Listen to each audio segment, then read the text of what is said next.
नमस्कार, बहुत स्वागत है आपका किसानी दिन भर में। मैं हूँ आपके साथ संध्या बेस्ट। बुलेटिन की शुरुआत करेंगे और आज खबरों में सबसे पहले बात करेंगे प्याज के दाम को लेकर। हम देख रहे हैं कि प्याज के बढ़ते दाम को परेशान कर रहे हैं, जिसको देखते हुए केंद्र सरकार ने बड़ा कदम उठाया है। बता दें कि केंद्र सरकार ने प्याज की बढ़ती कीमतों पर लगाम लगाने के लिए एक बड़ा कदम उठाया है।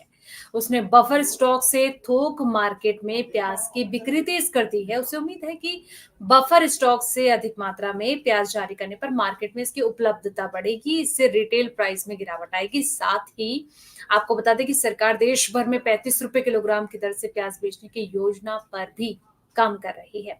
हालांकि अभी मार्केट में प्याज काफी महंगा है। पिछले कुछ हफ्ते से प्याज 60 रुपए किलोग्राम बिक रहा है, जबकि अगस्त की शुरुआत में ही प्याज का जो भाव था वो 35 से लेकर 40 रुपए किलोग्राम था। अचानक प्याज की कीमतों में बढ़ोतरी होने से आम जनता परेशान है। किचन का बजट पूरी तरीके से बिगड़ चुका है और ऐसे में आपको बता दें कि अब सरकार की जो ये योजना है ये कितनी कारगर साबित होगी ये तो आने वाला वक्त ही बताएगा। अगली खबर का रुख करते हैं मध्य प्रदेश के। बता दें कि किसानों के आंदोलन में पहुंचे राकेश टिकैत। मध्य प्रदेश में सोयाबीन की एमएसपी को लेकर किसानों का आंदोलन तेज होता जा रहा है। जहां पर आपको बता दें कि जब किसान नेता राकेश टिकैत वहां पहुंचे तो उन्होंने कई बातें कही, सरकार पर भी निशाना साधा। क्या कुछ उनके द्वारा कहा गया, ये रिपोर्ट आपको दिखाते हैं। लेकर किसानों का आंदोलन जारी। भारतीय किसान यूनियन के नेता राकेश टिकैत ने भी सोमवार को नर्मदापुरम जिले के सिवनी मालवा में किसानों के विरोध प्रदर्शन में हिस्सा लिया और किसानों के आंदोलन को अपना समर्थन दिया। राकेश टिकैत ने किसानों को संबोधित करते हुए सरकार को निशाने पर लिया। इसके साथ ही उन्होंने कहा कि आने वाले दिनों में किसानों की जमीन हाथ से चली जाएगी, रोटी तिजोरी में बंद होगी। आइए सुनवाते हैं राकेश टिकैत ने क्या कहा। आपका सभी का धन्यवाद। जय हिंद। संविधान आज जो एक बड़ा मुद्दा मध्य प्रदेश में है वो है खरीद की गारंटी। अभी सोयाबीन की फसल है, बस ये मूंग का मामला हो, सोयाबीन का हो, धान का हो, अलग अलग फसलें, लेकिन सोयाबीन का इशू पूरा गर्म है और पूरा मध्य प्रदेश में ये चला हुआ। यहाँ पे एक मीटिंग सिवनी मालवा मंडी में मीटिंग होनी, मंडी में ही मीटिंग रोक रहे, गैरेली सड़क पर कर लो। वहां पर ये किसान को अगर आप रोकोगे सड़क से, प्लान के तहत रोकोगे तो ये ट्रैक हो जाएगा। फिर कहेंगे ये तो ट्रैक हो गया। भाई मंडी तो हमारा घर है, यहाँ तो हम इकट्ठा हुए हैं। यहाँ के बाद में प्लान करेंगे कि हमको जाना कहाँ है। आप हमको इकट्ठा ही नहीं होने देते। मतलब अजीब वो है कि परमिशन मिले, मतलब अपने घर में जाने की हमको परमिशन दीजिए। भाई ये तो हम सलाह स्थल है, हमारा सलाह स्थल। यहाँ से बैठे तो हम सलाह करते हैं कि अब हमको क्या करना है। अब यहाँ पे जो अधिकारी हो वो यहाँ पे आ जाए और जो ज्ञापन है वो ज्ञापन ले लें। आ जाएगा, जो अधिकारी होंगे आ जाएंगे।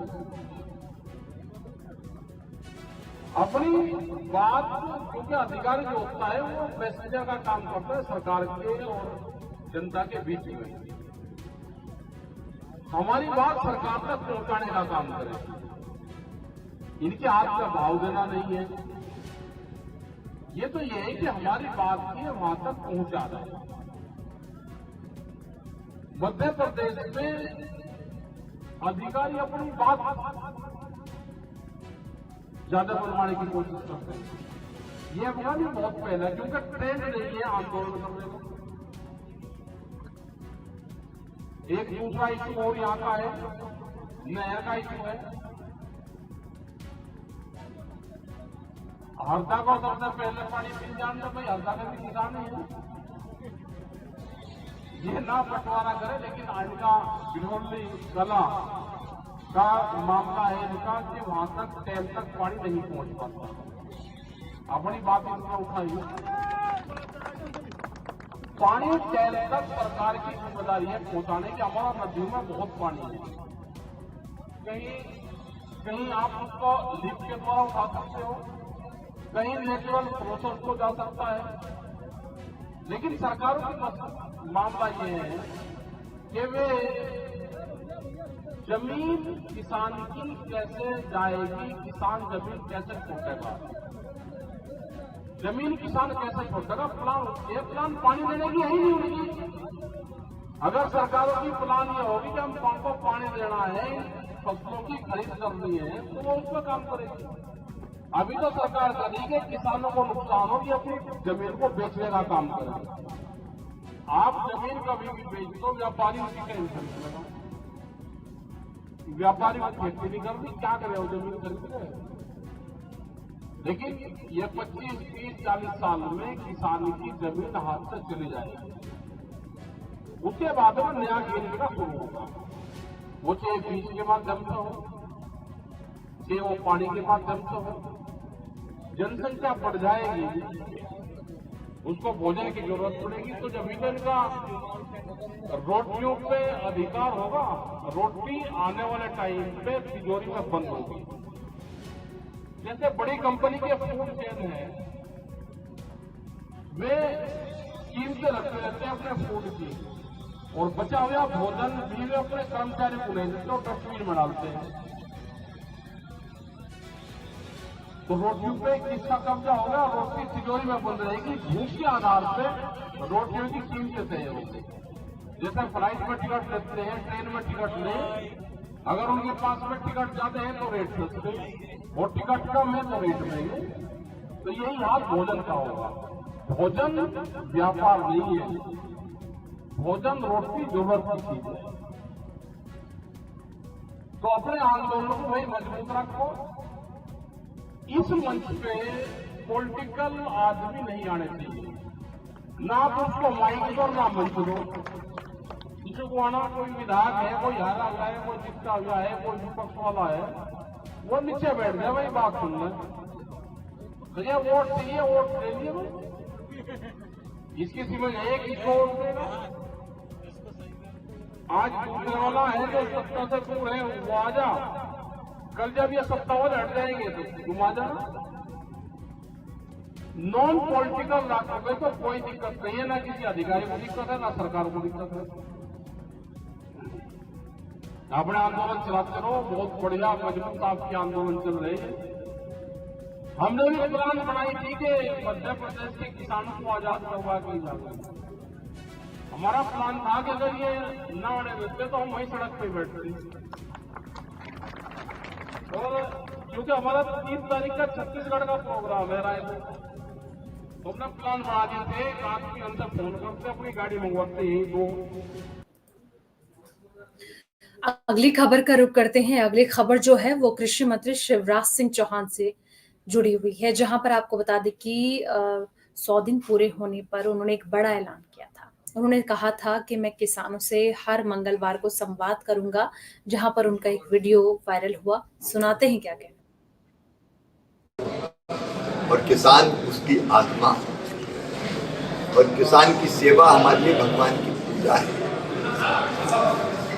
पिछली बार जब 100 दिन की उपलब्धियों की चर्चा मैं कर रहा था, तब ये तय किया था कि हर मंगलवार को किसान या किसान संगठन उनसे मैं मिलने का क्रम प्रारंभ करूंगा। क्योंकि कई बार ऑफिस में बैठ के समस्याएं समझ में नहीं आती। जिनकी समस्या है उनसे सीधे संवाद करना, चर्चा करना, और कोई विषय आए तो उसका समाधान निकालना, ये हमारा कर्तव्य है, धर्म है। और आज मैंने अलग अलग किसान संगठनों से बातचीत प्रारंभ की। लगभग 50 मुख्य किसान नेताओं से आज मैंने भेंट की है, और भेंट में अनेकों सुझाव उनके आए हैं। उनको अभी हम वर्कआउट कर रहे हैं। कुछ फसलों के मूल्य से संबंधित है, कुछ फसल बीमा योजना के बारे में है, जो पशु खुले घूमते हैं उसके कारण फसलों के नुकसान के बारे में है, किसान की जब फसल आए तब कौन से फैसले होने चाहिए नहीं होने चाहिए उसके बारे में सुझाव है। अनेकों सुझाव आए हैं। मैं ऑफिसर्स की टीम के साथ बैठा था, उनको हम वर्कआउट करेंगे और वर्कआउट करके उनमें से जो हो सकता है वो करने का प्रयत्न हम करेंगे। सौहार्दपूर्ण वातावरण में किसान संगठनों से चर्चा हुई है और कई निर्णयों के मोदी जी के किसानों ने प्रशंसा की है, सराहना की है। जैसे अभी पाम ऑयल पे इंपोर्ट ड्यूटी बढ़ा के 20 और इफेक्टिव हो गई वो 27%, 27.5%। किसानों ने प्रशंसा की कि अच्छा फैसला है। वैसे ही बासमती से मिनिमम एक्सपोर्ट प्राइस हटाई है, उसकी किसानों ने प्रशंसा की। प्याज का निर्यात के लिए जो एक्सपोर्ट ड्यूटी थी 40 से घटा के 20% की, किसानों ने प्रशंसा की। और वैसे ही तुअर, उड़द और मसूर सरकार पूरी खरीदेगी। तो कई फैसलों की उन्होंने प्रशंसा की है और ये संवाद जो हमने प्रारंभ किया है वो सबके मन को भाया है। ये संवाद लगातार जारी रहेगा। हमारे अपने किसानों से हम बात भी करेंगे और उनकी समस्याओं का समाधान करने का ईमानदार प्रयास भी होगा। उनके सुझाव आए हैं, उनको वर्कआउट करेंगे। सर, एक बार फिर से समय आ गया है। पराली एक बहुत बड़ी समस्या दिल्ली एनसीआर के रहती है। सरकार ने काफ़ी प्रयास किए कि पराली ना जले। अभी प्रमुख सचिव प्रधानमंत्री जी ने भी बैठक की है, एनजीटी की भी नज़रें हैं। कृषि मंत्रालय इसको क्या देख रहा है और क्या अनुसंधान के माध्यम से क्या कुछ पराली का विकल्प? कई अनुसंधान हुए हैं, आपको पता है, मशीनें बनी हैं जिनके कारण पराली जलानी नहीं पड़ेगी। काट के पराली का जो वेस्ट है वो वेस्ट नहीं है, वो वेल्थ बन जाता है। उसका भी हम बेहतर उपयोग करेंगे और अवेयरनेस क्रिएट करके किसानों को कन्विंस करने की हम कोशिश। आगे बढ़ते हैं, अब बात करते हैं देश भर के मौसम को लेकर। देखिए, देश भर में इस वक्त खासतौर पर दिल्ली एनसीआर की अगर बात करें तो उत्तर भारत में गर्मी का आलम एक बार फिर से लोगों को परेशान करने लग गया है। जिस तरीके से कुछ दिन पहले झमाझम बारिश हो रही थी, उसके बाद अब ये भीषण गर्मी लोगों को परेशान कर रही है। लेकिन आपको बता दें कि एक बार फिर से मानसूनी बारिश की दस्तक होने वाली है और अभी मानसून गया नहीं है। कई राज्यों में तो आलम यह है कि लगातार बारिश का दौर देखने को मिल रहा है। अच्छी खासी बारिश को लेकर पहले ही अलर्ट जारी किया गया था। खास करके देश की राजधानी दिल्ली में कुछ दिन पहले बारिश का सिलसिला थमने के बाद फिर से गर्मी सताने लगी है। दोपहर के वक्त लोगों का घर से बाहर निकलना तक दोपहर होता जा रहा है। और आपको बता दें कि अगले 24 घंटे तापमान में बढ़ोतरी को लेकर भी अलर्ट जारी किया गया था। और कुछ ऐसे राज्य हैं जहां पर ये कहा जा रहा है कि यहाँ पर बारिश हो सकती है। वो राज्य हैं दक्षिण मध्य प्रदेश, दक्षिण पूर्व गुजरात, मध्य महाराष्ट्र, कोंकण, गोवा, तटीय कर्नाटक और दक्षिण छत्तीसगढ़ में हल्की बूंदाबांदी के आसार जताए गए थे। वहीं तटीय आंध्र प्रदेश, तेलंगाना, गंगे पश्चिम बंगाल में हल्की से मध्यम बारिश के साथ एक या दो जगहों पर भारी बारिश होने की संभावना जताई गई है। मेघालय, अरुणाचल प्रदेश, नागालैंड, मिजोरम, झारखंड, ओडिशा, छत्तीसगढ़, मध्य प्रदेश के कुछ हिस्सों में, साथ ही विदर्भ, तेलंगाना, आंतरिक कर्नाटक समेत कई ऐसे राज्य हैं जहां पर अच्छी खासी बारिश की संभावना जताई गई है। वहीं आपको बता दें कि ये कहा जा रहा है कि अगले 24 घंटे दिल्ली एनसीआर में हल्की बूंदाबांदी हो सकती है, यानी कि मौसम यू टर्न ले सकता है।